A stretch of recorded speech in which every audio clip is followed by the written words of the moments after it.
Welcome to a deep dive into something I find endlessly fascinating, how infants start to understand other minds. And we're not just talking about the typical milestones like, when a baby first says mama or points to something they want. We're going deeper, looking at the more subtle ways babies show us they're tuning into other people's thoughts and feelings even before they have those words. It's so true. What often gets overlooked is that babies show us this understanding in those everyday interactions. Right, not just in like a lab setting or anything. Yeah, exactly. It's about those tiny moments of connection, those little exchanges that reveal a mind at work. Okay, I love that.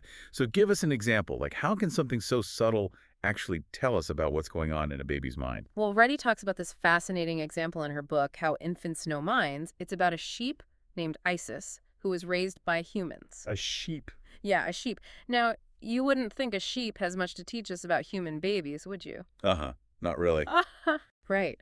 But here's the thing. When they started treating Isis as if she understood them, like talking to her, responding to her bleats, her behavior actually changed. Really. Just from being treated like she understood. Yeah, she became more responsive, almost like she was picking up on their intentions. Wow, that's wild. Yeah. So it's not just about watching others, it's about truly being present with them. Exactly. Those early interactions, those emotional exchanges, they're shaping how babies understand other minds. It's like a feedback loop to develop. As a minded being, you need to be treated as one. So true. It's like that old philosophical thing, the problem of other minds, this idea that we can never really know what's going on inside someone else's head. Right, and seeing it as a problem to be solved, like we need to crack the code of someone's mind, I think that can actually limit our understanding. It's like we're stuck outside trying to decode someone instead of connecting with them. Exactly. Reddy talks about taking a second-person approach to understanding minds. So instead of just observing from a distance, it's about understanding through direct engagement, like through those shared experiences and emotional responses when you truly connect with another person. So it's not about figuring out the code, it's about joining the dance. Yes. And babies, even before they have language, they're already masters of this dance. They're communicating with their caregivers in these remarkable ways. It's easy to think of babies as these blank slates, just soaking everything up, Yeah. but they're doing so much more than that. Oh, absolutely. I mean, one of the most fascinating examples is neonatal imitation. Did you know that babies, just days old, can imitate facial expressions? Really, like sticking out their tongue or... Yes, sticking out their tongue, opening their mouth. I always thought they just kind of existed for the first few weeks. Haha. Right. It's pretty incredible. Now, there is some debate about whether it's true imitation or reflex, but here's the point. Even if it is a reflex, it shows a connection between baby and caregiver that goes beyond biology. It's like they're hardwired for connection from the very beginning. Yeah. And it's not just mimicking. They actually start having conversations. Right. Well, Reddy calls them proto-conversations. Around 2 months old, babies start these back and forth exchanges with their caregivers, cooing, babbling, making eye contact. So like a pre-language dialogue. Yes. Right. And here's where it gets interesting. These proto-conversations, they're structured just like adult conversations. There's turn-taking, responding to cues, emotional back and forth. It's amazing. It's like they're learning the rules of communication before they even have words. You just instinctively take turns in a conversation. Babies are already learning that. Yes. And it's crucial not just for their language development, but for their well-being. There was this study where they used closed-circuit TV to show babies their mothers, but with a slight delay, just enough to disrupt that natural flow of conversation. Oh, wow. And the babies became visibly distressed. They turned away, showed signs of stress. Wow, so powerful. It shows you how vital those early exchanges really are. It's not just about learning language. It's about feeling seen, feeling heard, feeling connected. Absolutely. These early exchanges shape their understanding of relationships, of how to connect and communicate.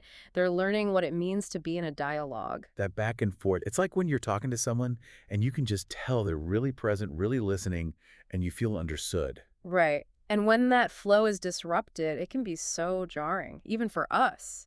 Now imagine how powerful that is for a young baby who's just starting to make sense of the world. That makes a lot of sense. And, it's so easy to dismiss these interactions as just cute moments, but they're actually laying the groundwork for how we connect and communicate throughout our lives. Speaking of foundations, another key building block in understanding other minds is attention. And what's so fascinating is that babies are highly aware of how others direct their attention from a very, very young age. You mean like following someone's gaze? More than that. Babies as young as 4 months old, they can tell the difference between someone looking directly at them versus looking at an object. So they understand that gaze can be directed towards something specific. Exactly. And this understanding of attention, it develops in these really interesting stages. Early on, it's all about the them. They are the center of attention. But around 8 months, things change. They start directing attention to their own actions, almost like they're seeking approval. Oh, that look what I can do stage. Yes. And this is important because it sets the stage for something called joint attention, that shared focus that's so crucial for language development, for social understanding. Right. It makes you wonder, what if those early interactions, those moments of joint attention, could teach us something about how we connect as adults? That's a great question, and it speaks to how interconnected all of these early experiences are. They're not just isolated milestones, they're all influencing each other, shaping those social and emotional foundations in really profound ways. It's like, when you're with a baby and they just lock eyes with you and you can tell that something is happening there. Like they're not just seeing you, they're seeing you seeing them. It's pretty amazing. Yeah, and it Yeah. makes you wonder, what are they thinking, right? Yeah. And that brings us to another really fascinating aspect of this whole idea of understanding minds, which is self-awareness. Okay. Because we often think of self-awareness as something that develops, much later on. But Reddy argues that it actually starts way earlier than we realize. Really? Yeah. But how can babies have self-awareness if they don't even, like, fully get that they're a separate being yet? Right. Well, it starts with this awareness of being the object of someone else's attention. Remember that second person approach we were talking about? Yeah. Even before babies have this concrete concept of like, this is me, this is you, they are sensitive to being watched, to being the focus of attention. And that can actually trigger some pretty interesting reactions. What do you mean? Like, what does a self-conscious baby even look like? Well, think about, have you ever been playing with a baby, maybe making faces at them or something, and they get this kind of shy smile and they kind of look away? Oh my gosh, yes. All the time. My niece does that all the time. Yeah. And I always think she's just, like, over it, like she's bored with me. Well, it could be that these are actually those early signs of self-consciousness emerging. Interesting. Yeah. They may not totally get the concept of self, but they're starting to experience themselves through the eyes of another. It's like they're catching a glimpse of themselves in the mirror of your attention. Oh, I like that. So those reactions, the shyness, the coyness, those are actually expressions of self-awareness, but it's emerging through interaction. Exactly. And this awareness of being seen, of how their actions affect others, that plays into something else that's pretty amazing, that babies start to develop a sense of intention. Okay. So Reddy uses this great example of a baby girl who's playing with her father, and she keeps offering him a toy, but then as soon as he reaches for it, she pulls it back. Oh, yeah. Like almost teasing, like, nope, you can't have it. This My isn't it? nephew is a master at that game. And it's like, sometimes it's cute, but other times it's like, dude, I just want to play with the toy. Right. But here's the thing, that playful back and forth, it actually reveals a pretty complex understanding of intention, right? Right. She's not just playing with the toy, she's actually playing with her dad. Wow. Yeah, she's playing with his expectations. You're right, his intentions. Yes. That's crazy. But I feel like we usually think of intentions as these kind of hidden things you have to, like, guess what someone's thinking based on how they're acting. Right, that's the traditional view. But Reddy suggests that they're actually much more directly perceivable through our interactions, through our movements, the context. Like, if you think about a baby and they offer you a toy and then pull it back, like we were just talking about, they're not just being difficult, right? They're learning about how their actions affect you. It's all about, again, that back and forth. So it's less about decoding these hidden thoughts and more about just experiencing those intentions through the interaction itself. Exactly, yeah. It's interesting. And this understanding of intention, it shows up in really incredible ways, even from a very young age, like as early as 3 or 4 months old. Babies are already demonstrating an awareness of other people's intentions directed toward them. Oh, wow.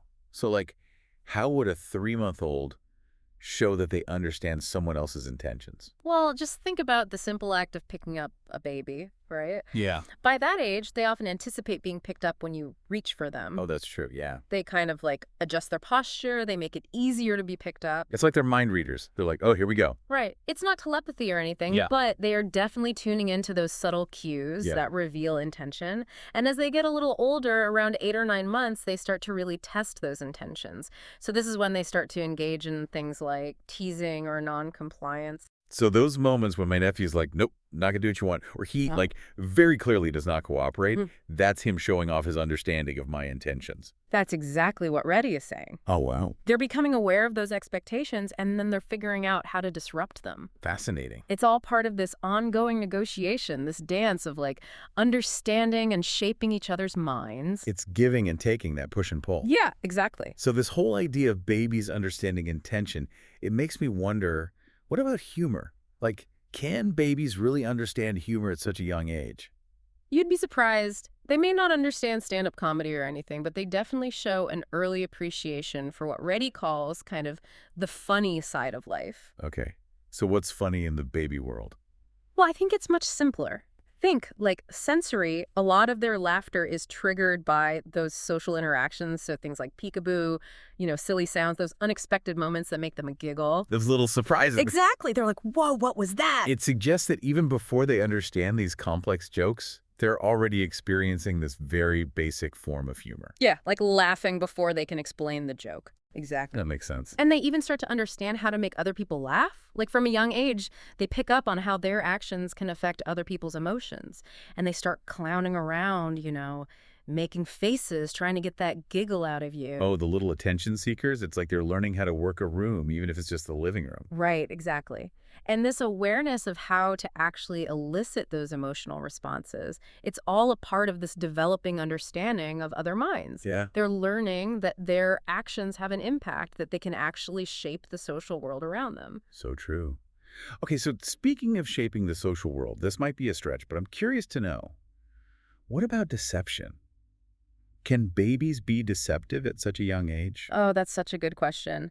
That's something that researchers have actually been grappling with. And, the answer might surprise you because even though it seems like a really complex skill, deception actually emerges a lot earlier than you might think. Really? Yeah. But we're talking about babies who, like, can barely hold a spoon. We're not talking about master manipulators here, right? Right, exactly. But even within that first year of life, they start to kind of test the waters with deception a little bit.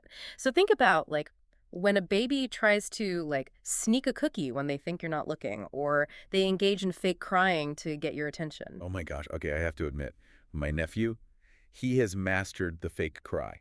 It is like Oscar worthy, his fake cry. It's all part of their evolving understanding of how to influence others. They're learning that they can use their actions, even if it's a fake cry, to get what they want. That's so funny. Isn't it fascinating? It really is. So even those little white lies are showing us that babies are starting to understand perspective, that like what you see isn't necessarily what they see. Right, exactly. It's that fundamental building block of understanding other minds, recognizing that what someone else sees and believes might actually be different from my own experience. It's like their little brains are starting to get that there's more than one reality. Like there's their version and then there's your version. And that is a huge developmental leap. It's kind of mind-blowing when you think about it. Mm-hmm. We've got, understanding attention, intention, and even these like early forms of deception. Mm-hmm. And it's all happening in those first few years of life. Yeah, it just highlights how much learning is taking place in those early years. It really makes you appreciate the power of all of those little interactions. Mm-hmm. Like even just, playing peekaboo or sharing a smile, or like even those moments of playful teasing that we were just talking about. Yeah. They're not just cute moments. They're actually shaping how babies understand themselves and the world. Absolutely. They're building the foundation for how they'll relate to others, how they'll understand these social dynamics, how they'll navigate the complexities of human relationships throughout their lives. It really makes you think differently about babies, doesn't it? They're not just soaking it all in. They're shaping their world as they go. It really challenges that traditional idea of what childhood is all about. They're not just passive, waiting for their brains to develop. They're shaping their own development every step of the way. So where does that leave us? We can't exactly go back to being babies and, relive those early years, can we? No, we can't. But Reddy's work isn't just about babies. It's about these fundamental ways we connect as humans. Right. So it's almost like a window into our own brains, even after all these years of, maybe overthinking things. Absolutely. When we really look at those early interactions, those moments of connection, even the misunderstandings, they can teach us a lot about how we relate to others throughout our lives. It makes you wonder what would happen if we brought a little bit more of that, like, baby-like curiosity, that openness to our everyday interactions as adults. Right. that willingness to play, to really be present. Imagine if we all interacted with a little bit more of that openness and engagement we see in those early years. It's a fascinating thought experiment for sure. Well, I think this deep dive has definitely given me a lot to think about. I have such a newfound appreciation for those little ones and how they experience the world. Me too. It's a good reminder that even though they don't have all the words yet, babies are constantly communicating, always teaching us about the power of connection. That feels like a perfect place to wrap things up.